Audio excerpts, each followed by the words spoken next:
for your academic purposes we do it. In our lab, I have done it for n number of companies over the last 30 years. So this has a lot of practical implication. So I will explain it. So let me now show you that what is this.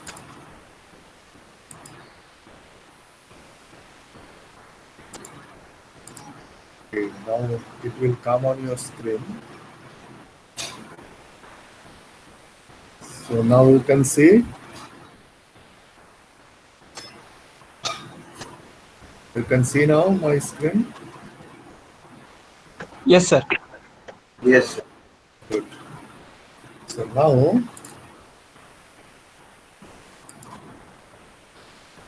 see.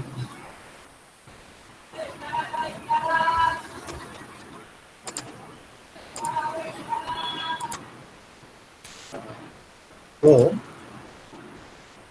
this is the title of the experiment: study and dry power frequency flashover test on 11 kV porcelain pin insulator. So there are a lot of keywords in this title. So I will explain all these keywords.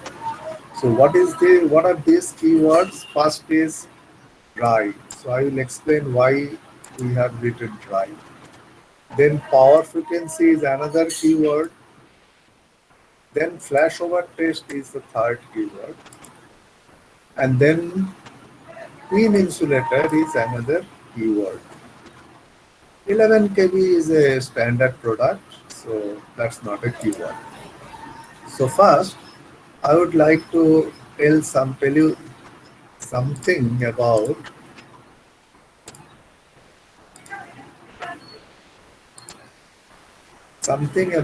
this 11 kV porcelain pin insulators.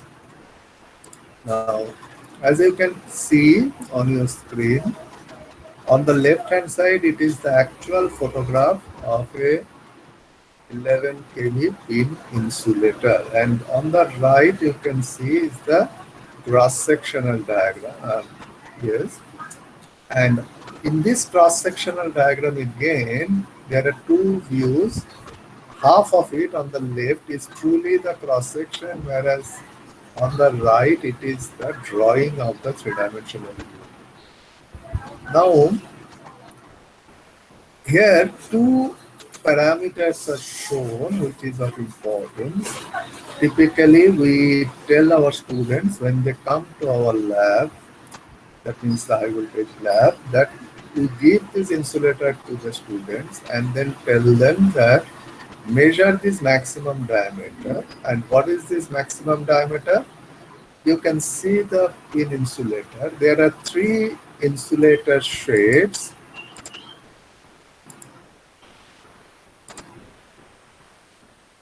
There are three insulator shades, and out of which the largest one, the diameter of that one is always the maximum diameter. Now,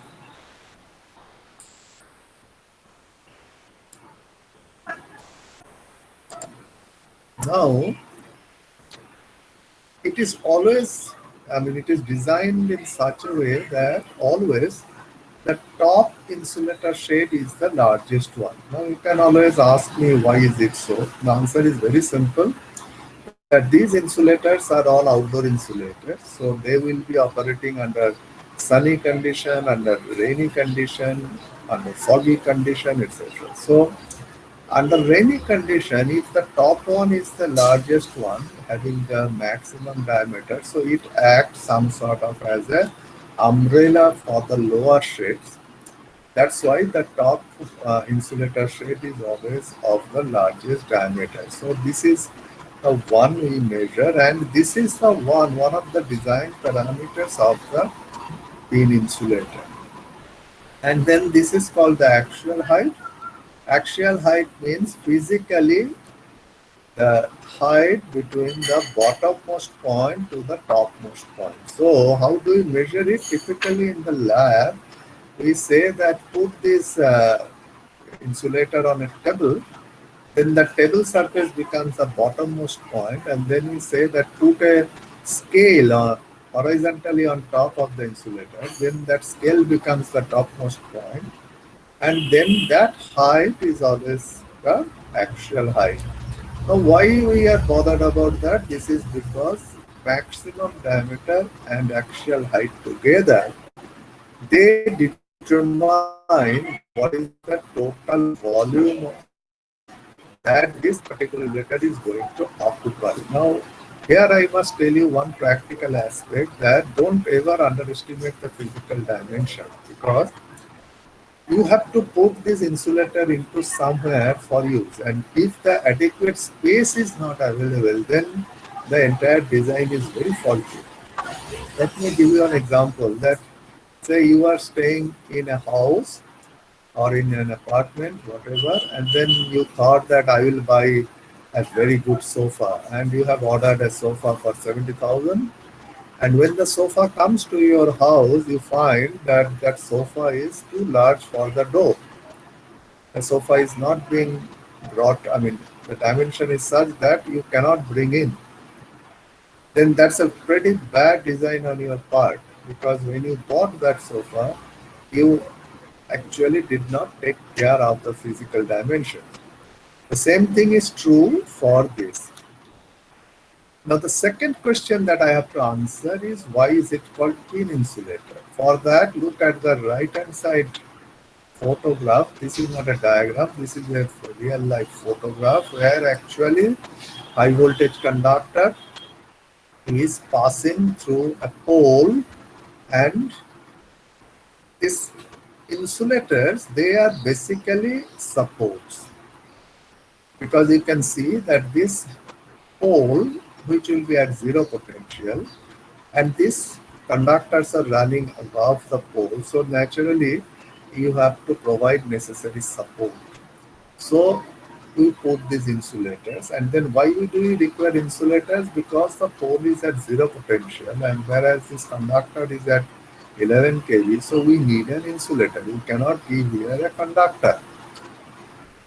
So this is why we call it, this is how we use it in practice, and why we call it pin insulator, because you can see how it is mounted. Then on the pole, there is a metallic pin, which you can see on the left hand side. There is a metallic pin here. That metallic pin has a thread on top of it, and this insulator also has a thread. Now look at the right hand side diagram, which is the cross section. That middle part, you can see that there is a threaded hole, and this pin actually goes into that threaded hole, so that they are connected mechanically very strongly. Now, next question that comes is how this conductor will stay on top of the insulator, because it's not so easy. If there is a strong wind, the conductor will move away. So you have to somehow ensure that the conductor stays here. So how do you do it? Again, look at the design of the insulator here. At the top part, there is a groove here. You can see here. And on the left hand side, you can see the conductor actually runs through this groove. Well, that's pretty fine, but then just putting this conductor onto this groove will not keep the conductor on the insulator. So you have to ensure that it remains there. So what we have to do, then looking at the design, you can say the groove is on the top, it is horizontal, left to right, that's why you cannot see. But then this is called the neck of the insulator. Then we put a binding wire, and we bind it, this conductor, with this neck of the insulator. You can see one binding wire here. Now you can see here, if you look carefully, that how this binding has been done at the top of the insulator, so that it remains at the top of the insulator, and then it is mechanically stable. Another important aspect you have to look at this diagram, which will be useful later, that this pole, that metallic structure on which the pin has been placed, and the conductor which is running above the insulator, there is a specific angle between them, and that angle is invariably 90 degrees. So when we do some sort of testing in the lab, we have to keep this angle also 90 degrees. This is very important. I will explain that one also. So now we measure the maximum diameter, and typically we measure it with the help of the calipers. This is a caliper, very good caliper, so we use it with the help of that. Similarly, we measure the actual height. As you can see, if you have this caliper, you can measure it. Anyway, this is very simple. So we move on to some electrical dimensions. These two, the maximum diameter and the actual height, are physical parameters, whereas there are two very important electrical dimensions. Now you might be wondering what is called an electrical dimension. So I have to explain it once again.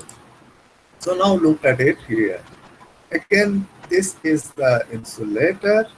Now if I ask you that which one is the high voltage terminal and which one is the earth terminal, for that again we go back to this diagram, and on the right hand side you can see this conductor is actually the high voltage. So you can say this groove through which the conductor runs is the high voltage terminal, but that's not correct. Why?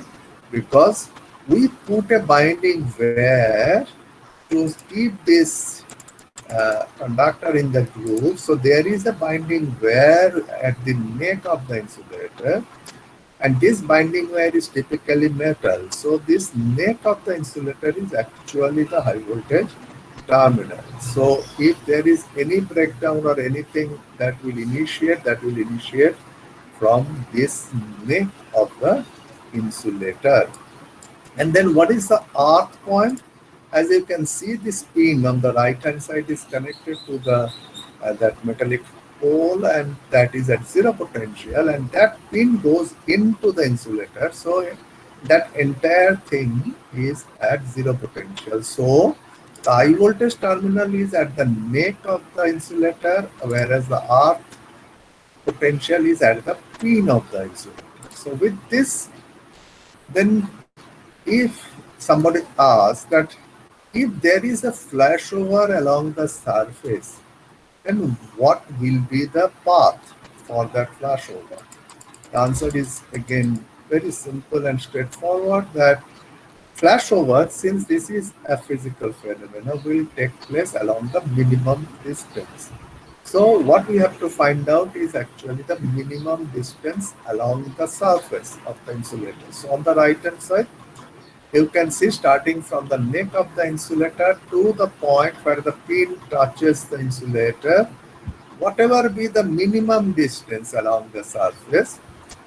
That's why this distance is taken along the cross-section area, because that will be the minimum that we have to measure. Now you can ask, how do we measure? Now we follow a slightly crude form, that we take a wire and then we put it along the surface of the insulator, and then we measure the length with the help of a scale. And then what is this parameter? That is very important. This is on the top of the slide. You can see that this is called total creepage distance. This term creepage distance, please remember, because if at any point of time we work somewhere with the insulators or with the power lines, then this creepage distance will be a very important parameter. Why? Because depending on this creepage distance, the voltage at which the surface flashover will take place, that will be determined. So this creepage distance is very important electrical dimension. But as I told you earlier, that these insulators are outdoor insulators, so they will be used outdoors as well as they will be used indoors. So during the rainy season, the top part of these insulators will get wet, so they will no longer be insulated.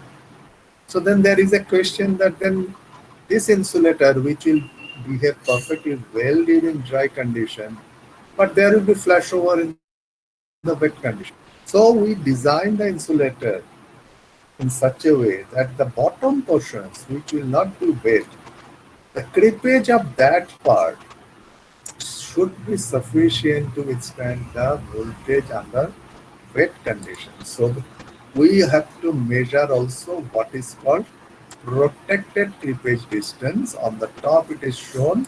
So on the right you can see these are the creepage distance of the bottom part. So there are three parts. So we measure these three lengths and add them, and that becomes the protected creepage distance.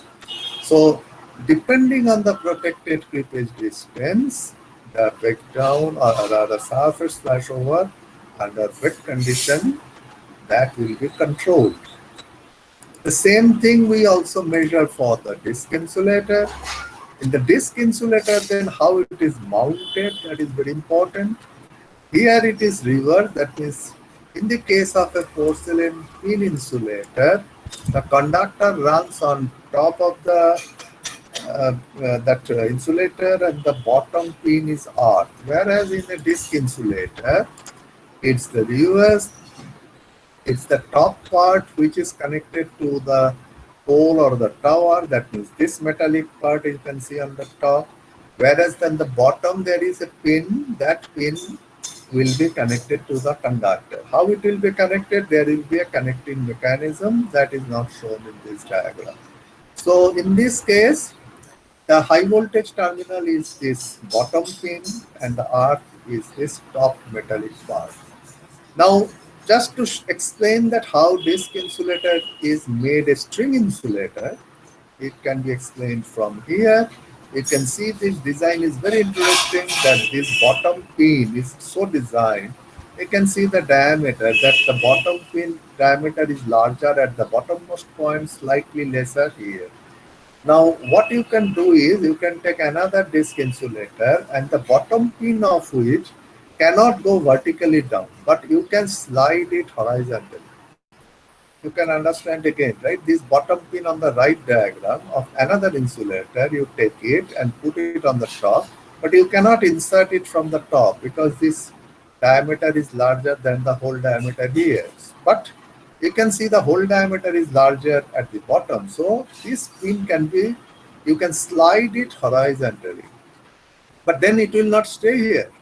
How do we make it stay here? So there is a clamping arrangement. You can see on the left, look at the mouse, there is a clamping arrangement. So after you put the pin of the second insulator in this groove, then you put the clamping arrangement through this slot and then it will be held together. In this way, you can put n number of insulators in series and make a string insulator. This is how we actually do it. So in this case also we measure the maximum diameter, but disc insulators are so designed that there are no multiple shades, there is always one shade. So the diameter of that shade is the maximum diameter. The axial height is very important because here I told you that how much space the insulator will occupy. So in this case, that topmost part is this one. So we have to measure the height from the bottommost part to the topmost part. So we should not take only the brown insulator. We should take this metallic part, because if we put another insulator in series, the total height will be including these metallic arrangements. So we have to measure like that. And in the same way, now here you can see the axial height is shown, the bottommost point of the pin to the topmost point of the metallic arrangement is the axial height. And of course, the maximum diameter is the diameter of the insulator shade. Now, this is the total creepage length. You can see here that minimum distance along the surface, and this is shown on the cross section. So that will be the minimum. Then what about the protected creepage? It is very clear. It will be only the bottom part because that will remain dry under wet condition. Now this is something again interesting. See the insulator design. Now the bottom part of the insulator is designed like this with multiple, it's not shade but multiple wave in nature. Now you can always say that I can do similar design on the top part. Yes, I can do that. And if I do that, then protected creepage will not be affected, but total creepage will increase. But the problem is when it will rain, the entire top part will become wet. So instead of doing this design on the top part, we do it on the bottom part. And therefore, if we do it in this way, the bottom part will be providing the protected creepage and the total creepage is naturally increased. So that means designing it in this way increases both total creepage as well as protected creepage. If I do this design on the top part, that will increase the total creepage but not increase the uh, protected creepage. Well, now I go back to your this thing. See, now it is 12:28. Supratik Ghoshal wants to come in. So what I will do is I will not allow him. So I am denying entry to Supratik Ghoshal. And since Swati, you are the class representative, so you have to do something now at this point of time. This is 12:29.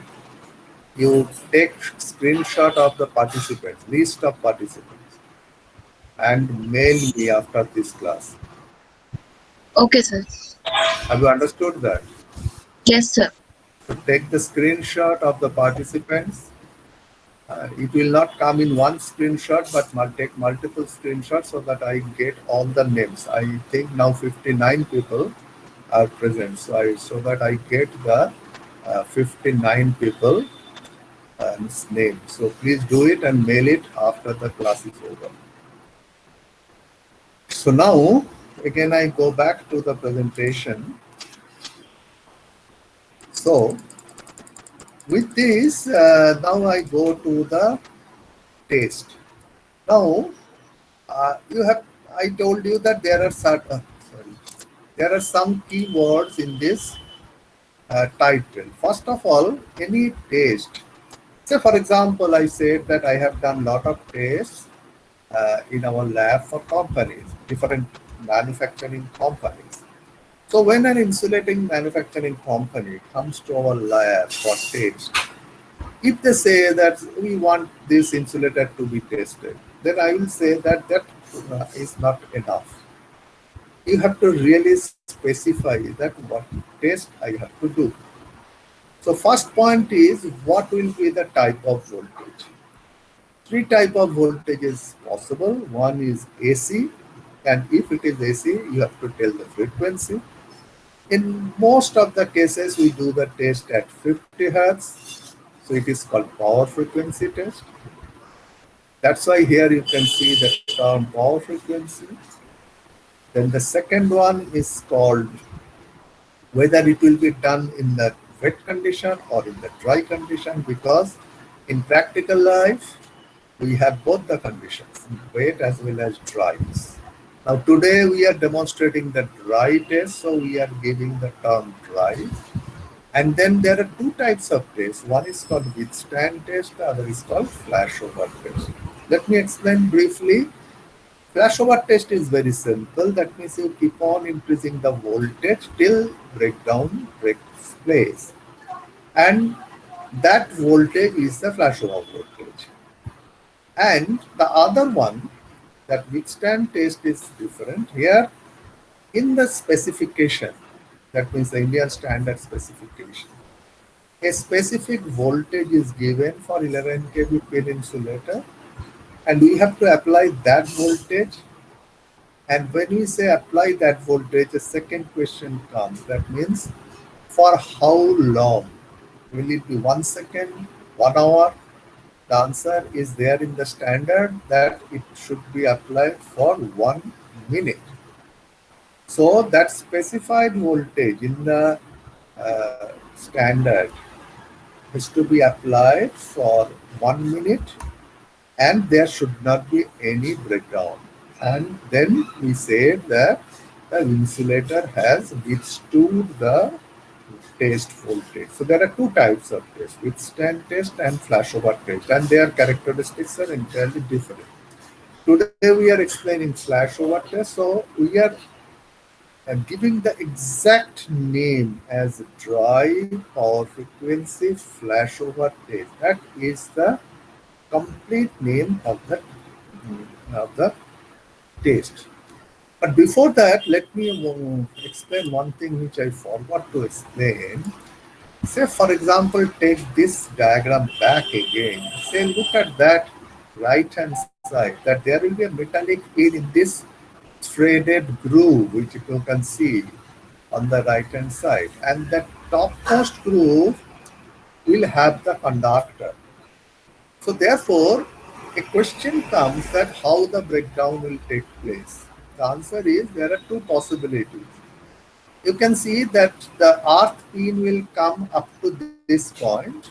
So this shaded part is actually the porcelain. So there is a certain distance of porcelain between the high voltage and the earth, and breakdown can take place through the porcelain. Whenever such breakdown takes place through the volume of the insulating material, we call it puncture. This is called puncture breakdown. But there is a second possibility, that means the flashover will take place along the surface of the insulator. Now, if that takes place, it is not a fault of the porcelain, it is actually the failure of air. And flashover is taking place because the length of the creepage is not enough to hold the voltage or withstand the voltage. Now, the issue is when I am designing this insulator, how should I design that puncture voltage and flashover voltage? Which should be higher of an insulator? The answer is puncture voltage should always be higher, flashover voltage should always be lower. You can ask me why. Reason is, if the breakdown takes place through the porcelain, then this insulator is permanently damaged. You cannot use it next time. Whereas if the flashover takes place along the surface, it's basically the breakdown of air, so nothing happens to the insulator. So after the flashover, this insulator can be used again. Therefore, we design the profile and this thickness of this porcelain both for disc as well as pin insulator in such a way we design that flashover voltage will always be significantly lower than the puncture voltage, and thereby we ensure that puncture will not take place, flashover will take place. This is a very important design aspect of practical design aspect of insulators. Now I come back to the mounting of the insulator. This is a laboratory setup. We typically keep the AC input, that is the low voltage input. We have an automatic voltage regulator in our lab. Then we have an auto transformer. This is to set the range of the voltages. Then we have the high voltage transformer. And then we have the control room in this large box. We have the measuring unit to measure the high voltage. By the way, we never measure this high voltage at the low voltage. That means you can always tell me that I can measure the low voltage, then multiply by the turns ratio and get the high voltage. No, we don't do that because there are a lot of issues involved in that. For any such high voltage measurement, voltage has to be measured at the actual high voltage level. Then there is a resistance here, it's a protective resistance. It's called water resistance. Now don't get bothered, I will explain. And this is the mounting arrangement. Now why I am calling it a mounting arrangement? Because the exact tower cannot be made inside the lab. So what I have to do, I have to emulate the tower in our lab. This is the emulation of the tower. Now I will explain that one also. So inside the control room, that means this box, with shown in a red arrow. This is the control room box. These buttons are used for increasing the voltage, decreasing the voltage, switching off the set, etc. Then we have the AVR or the automatic voltage regulator. Again, later on in your professional life, you will be experiencing AVR many times because automatic voltage regulators are very, very common in real life applications. This is the automatic voltage regulator of our lab. So you can clearly see that it's not a small unit, it's a very big unit. Then we have an auto transformer. That means AC input is given to the automatic voltage regulator, and from the control room we increase or decrease the voltage through this regulator, and then we have an auto transformer. Now, auto transformer we have used in this setup. This is an auto transformer. This is not an oil field transformer because this is a low voltage transformer, 500 volt rating. So it's an air insulated transformer. We use it to set different range of voltages. Then we have our high voltage transformer, by which we actually raise the step of the voltage. So this is our high voltage transformer of our lab. The maximum voltage rating is 250 kV, 250 kV. Input voltage is 500 volts. Then we have a protective resistance. This is our protective resistance. Now, water resistance. You can ask how water acts as resistance. Well, water, normally we know it conducts electricity, but water in its pure form, that means if you take distilled water, it's of very high resistance. The water conducts because of the different impurities present in water, not because of H2O itself. So what we do is we take an insulating tube and then put distilled water into it and then seal the two ends hermetically so that air cannot go in.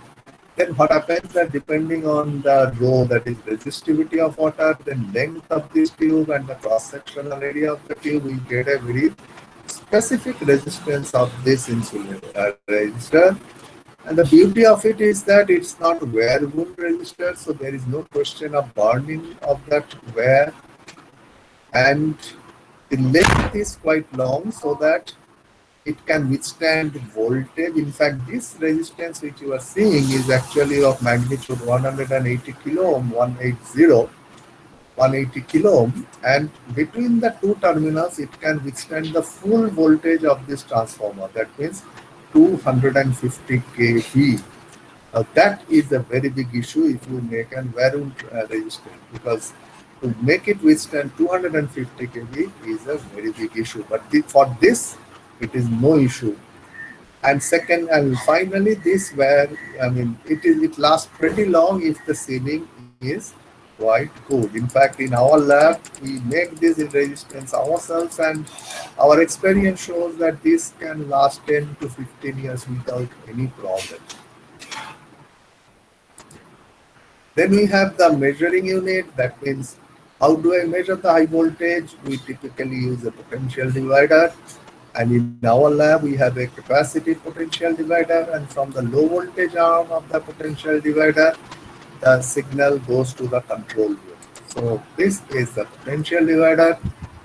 This top part you can see is connected to the transformer. So bottom part is the low voltage arm, not shown in the figure.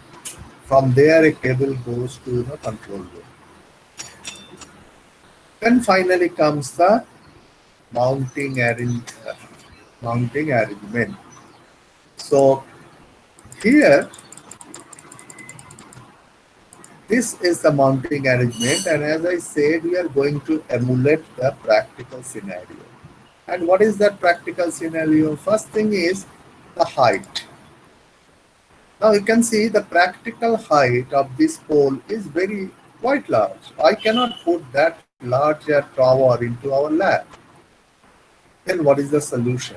Well, studies have been made that when keeping everything else, that means the physical separation of conductors, etc., everything same, if I simply vary the height of the pole, what is going to change? Yes, the only thing that is going to change is the capacitance to earth, because capacitance between the conductors, capacitance between conductor and the pole is not going to change, but capacitance to earth is going to change because of height. So that has been measured, and it is found very interestingly that if the height is more than 1 meter from the earth, the capacitance to earth becomes so low that it can be neglected. And in all practical cases, the height is more than 1 meter. Therefore, in our lab, we will put a metallic frame whose height should be greater than equal to 1 meter, as you can see on the right hand side.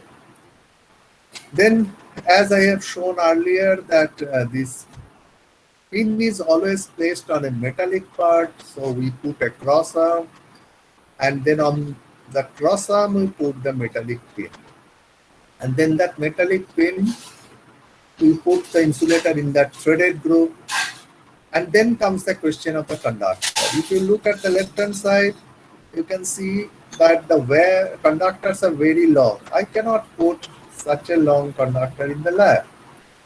So again, it has been studied that if the length of the conductor increases, which electrical parameter changes with respect to the insulator? Well, the issue is basically what is the capacitance of the conductor and the insulator and the pole. It has been found that if this length of the conductor is more than 1 meter on both the sides, then the capacitance of the conductor with respect to the pole and the insulator, that becomes almost constant after 1 meter length. Then the answer is very simple. Then why should we take such a long conductor? We will take a 2 meter long conductor, 1 meter on both sides. That will do my purpose. That will serve. And finally is the angle between the cross arm and the conductor. I said that is 90 degrees. Now inside the lab I can put the conductor at any angle, but then that will not be emulating the practical scenario. So this has to be at 90 degrees with respect to the cross arm. If we do all that, then we say that the practical scenario has been emulated. Now finally an important issue is coming, that is called the corrections. What is that correction? It is the correction due to the ambient condition. And what are these ambient conditions? These are temperature, pressure, and humidity. So we'll take certain readings in our lab. We take dry bulb thermometer reading as well as wet bulb thermometer reading. Normally 2 readings are required to measure the humidity. We take a barometer, measure the pressure. Then we have to follow Indian Standard 731. The Appendix A of this Indian Standard shows the correction factor. By the way, let me tell you, as you are engineers, wherever, whichever area you work, you have to in your entire life work as per standards. If you work in India, you have to work as per Indian standards. And if you do international business, you have to work as per the international standards. Or if you work abroad, you have to work as per those countries' standard or the international standard. So you cannot leave the standard aside. Now, this correction factor for air density, this is an important correction factor. This is given by this formula, where P is the pressure of today obtained through the barometer, dry bulb temperature TD, that is taken from the thermometer. You put it there, you take D. And then there is a table in IS 731 Appendix A, where K is the correction factor, D is the relative air density, and this is the relationship. You can see that if D is between 0.95 to 1.05, then D is equal to K. So if you find your D is within this range, K will be equal to D. For any other value of D, you have to plot this and then find the value of K. Then how do you find the humidity? First, you have to find absolute humidity. For that, there is a graph in IS 731. X-axis, you have the dry bulb thermometer reading. Along the curved line, you have the wet bulb thermometer reading. Whatever is today's reading, take these two, take the vertical line, that is the dry bulb reading. Take the oblique lines, which is the wet bulb reading. Find out what is the cross-sectional point. Go to the x-axis, that is today's absolute humidity. Now, by the way, there are one thing I have to tell you, that what are the standard temperature, pressure and humidity. As per IS, it is 20 degrees centigrade, 760 millimeter of mercury pressure, and absolute humidity is 11 grams per meter cube. 11 grams per meter cube. These are the three standard values. 20 degrees centigrade, 760 millimeter of mercury. These two probably you already know as the standard temperature and pressure.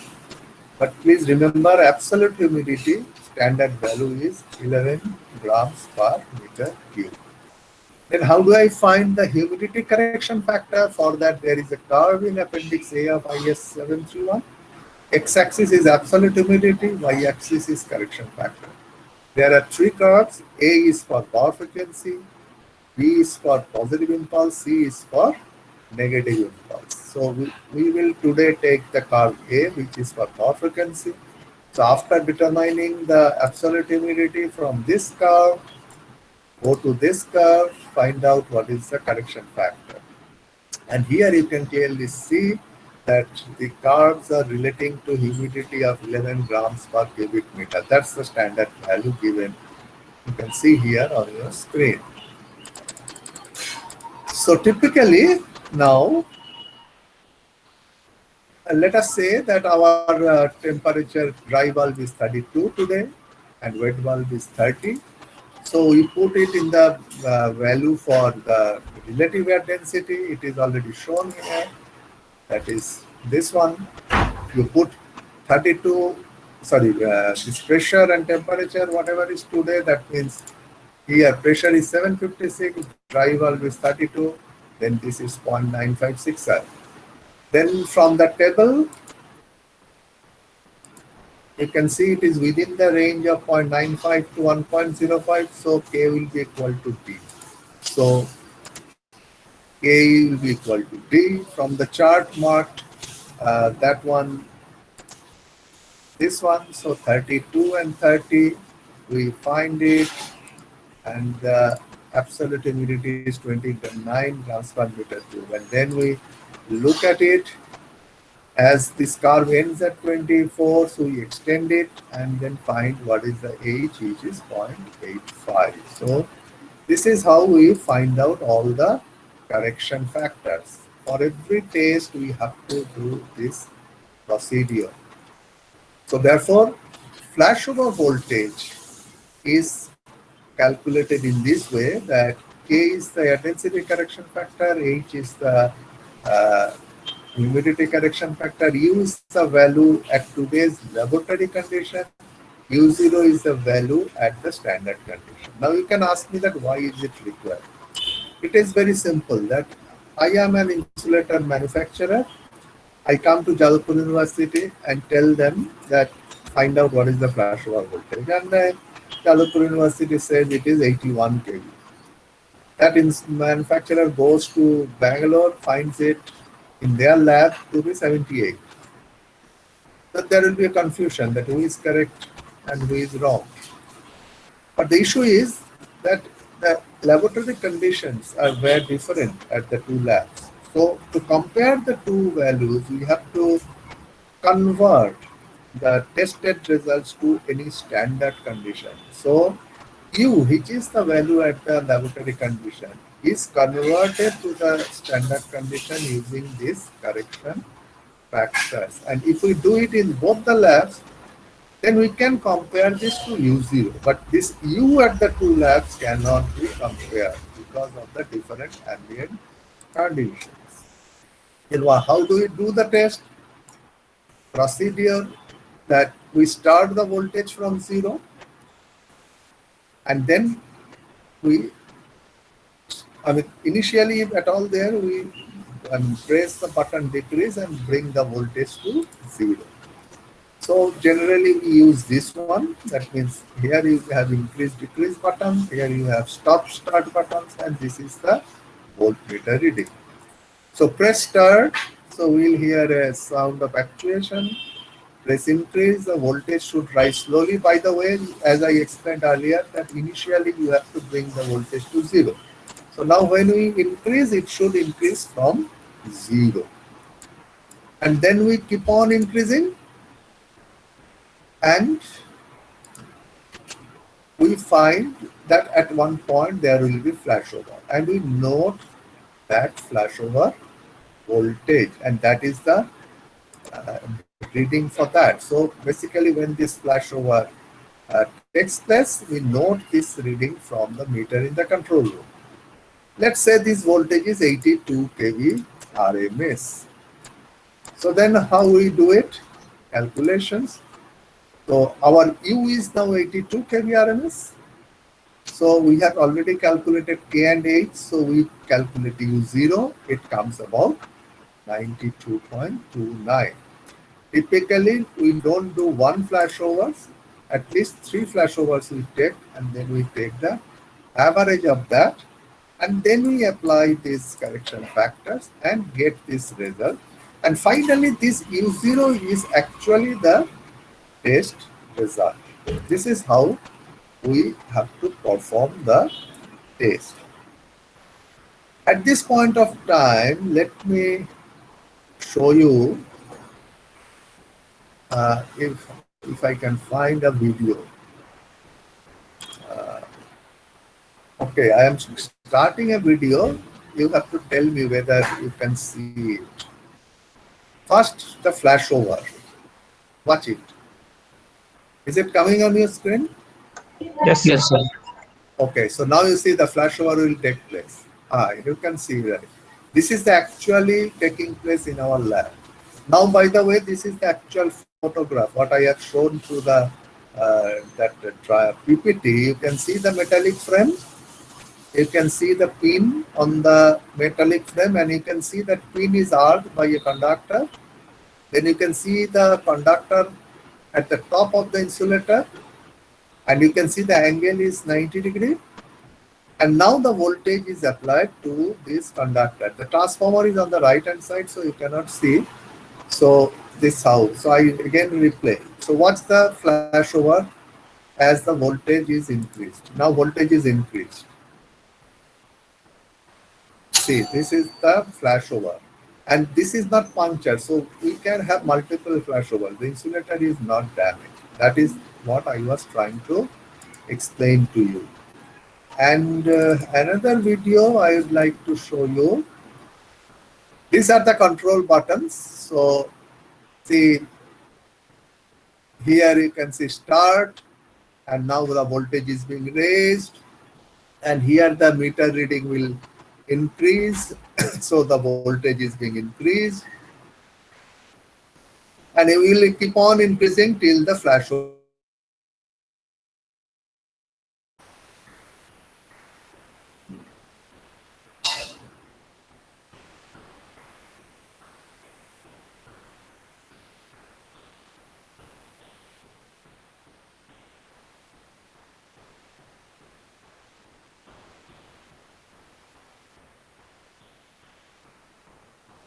So now flashover has taken place. So now this is how we do it. Now just one thing I would like to show you, that you can see here that arrangement, and you can see, let me see whether it is there. See, this entire arrangement was developed by a student like you only. See, Shreya Mukherjee, undergraduate 2016 batch, she developed this entire measuring system. So our students are brilliant. If they just apply their mind and give time, they can do wonderful things. And Shreya did wonderfully well.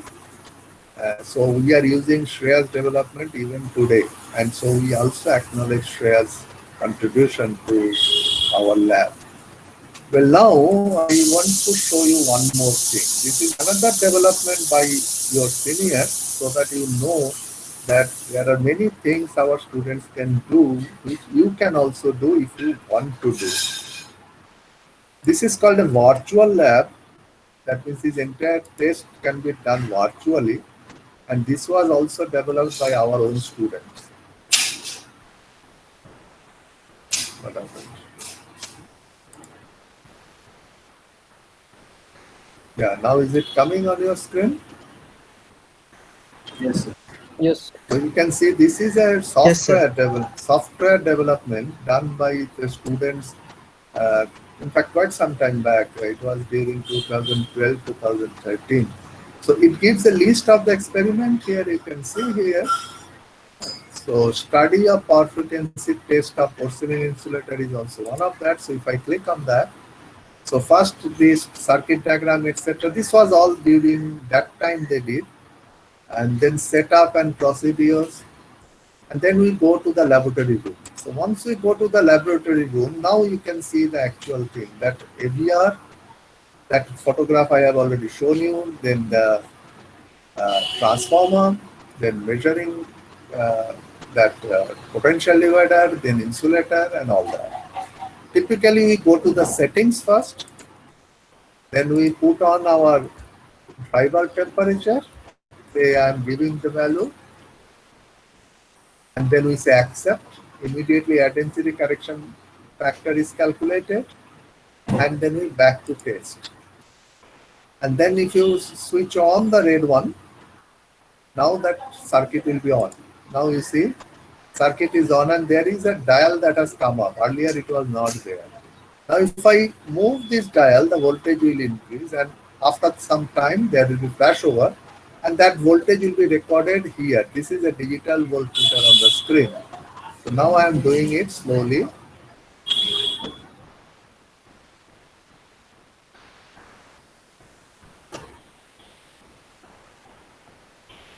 So you watch it.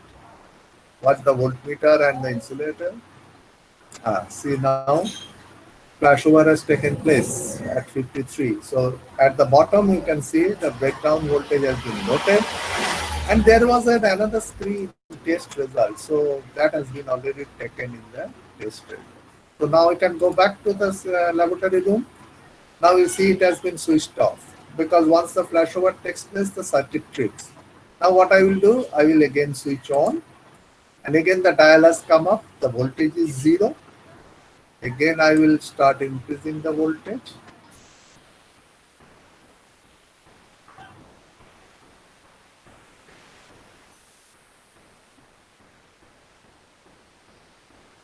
Now you see a breakdown voltage. So in this way we can perform the experiment with the help of softwares, which is called a virtual lab. Of course, this software has some bugs in it. That's why we cannot implement it in full. That is another problem I face always with the students, that they don't really complete the project. Anyway, but still I appreciate that all these things were done by the final year students. So uh, if you are also interested, you can contact us with some, we can give you some good projects. So this is what all about the lab. Okay. So now this is all about the lab, and what I will do is I will mail you a report format, and you have to submit the report. You mail me that report. I will give you some time for submitting the report, but you have to submit the report within time. Now, if you have any question, finally, because from my side it is over. Any student has any questions?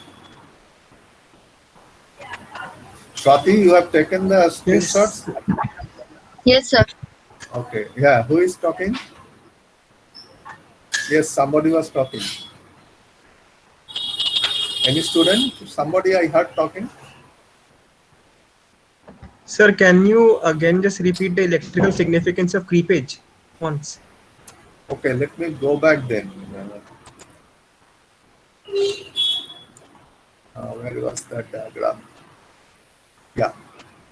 See this one you can see, right? Now you can see, look at the right hand side. The conductor, the high voltage conductor will be in this groove. If you can see my mouse moving on top.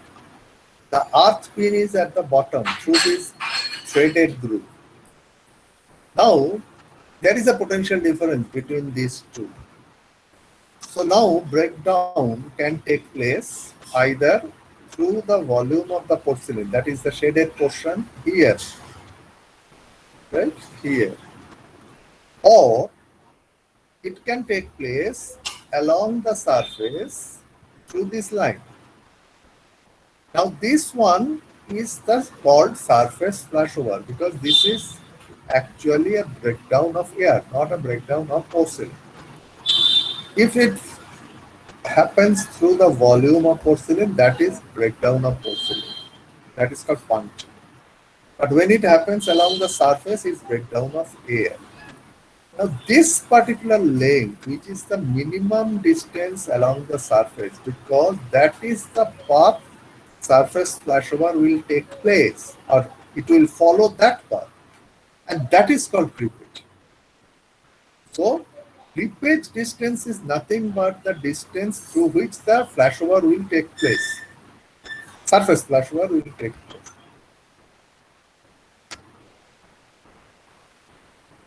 Okay, sir. Thank you. Any other student, any question? Sir, how flashover changes with frequency flashover voltage? Frequency.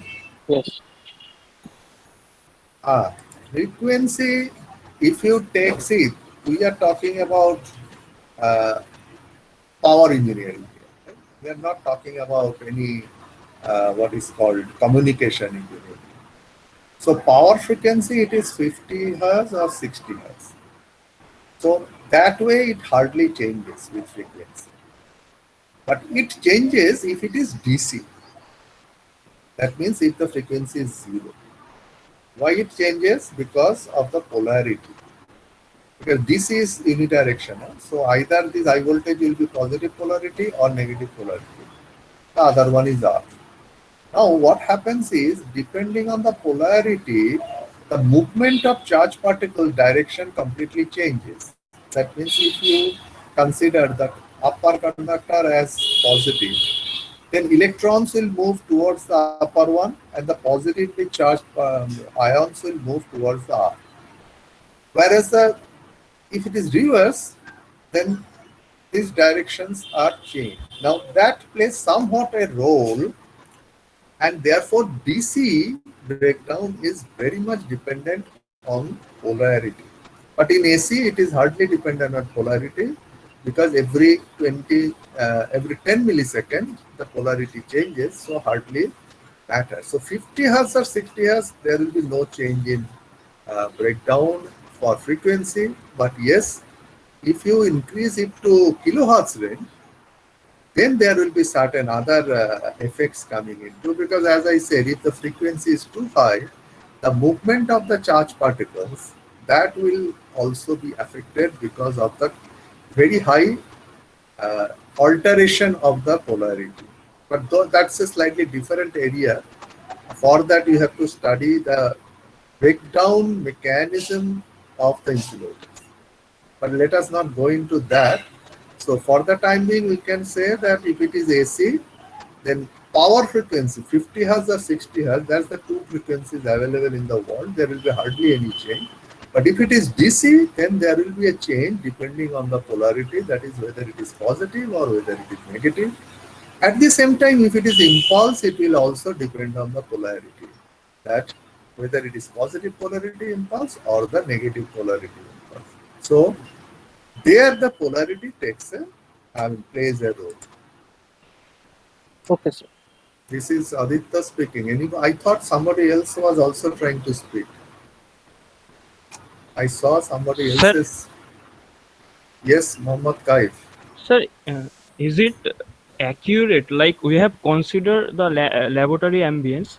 So in practical cases, the humidity, the pressure may change. So the breakdown voltage also can change.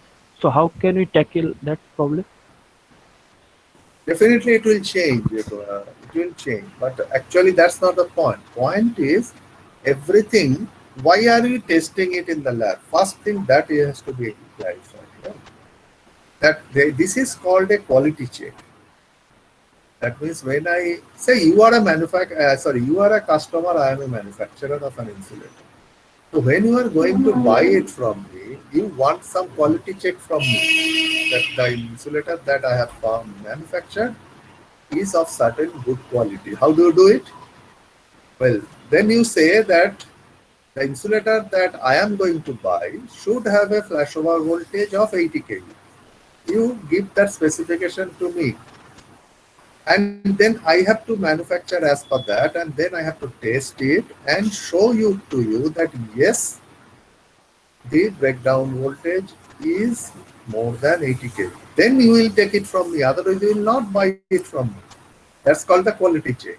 And when you say 80 kV, you might have done some studies and you are expecting that if it is 80 kV or more, then your insulator will perform well in the practice. That's how our practical life goes. Because exact value nobody knows. So we always do some study and we expect that if the value is above that, then it is expected this insulator will perform well under practical condition. And that, as a manufacturer, I have to show it to you that I have manufactured as per your requirement. That's why we do that test. Okay, sir. Okay. Anybody else?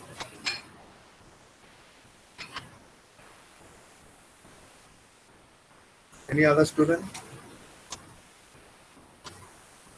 See, I just one point I want to explain. These tests are called acceptance tests. There are certain things called acceptance tests, certain things called routine tests. Anything that is being manufactured and supplied in real life, there are a couple of tests which has to be performed on each and every item. That means you have ordered 1,000 items to me. So there will be certain tests which will be performed on all 1,000 units. These are called routine tests. And there are certain tests which are called acceptance tests. That means you will accept the product only when the product passes the acceptance test. But that will not be performed on all 1,000 items. That will be performed only on a few selected items, one or two. These tests which we are explaining to you belong to the acceptance test category, not in the routine test category. Okay, any other question? No. Okay, thank you very much for joining the class. As I said, I will send you an email with a format for report and prepare it in the PDF format. And the file name should be your forename or underscore your surname. So first name underscore surname, then underscore roll number dot PDF. I will write it in the mail also. Okay, all the best. Take care. Thank you very much. And Swati, you please send me the screenshots. Yes, sir. Okay, now you may log off. Thank you, sir. Thank you very much.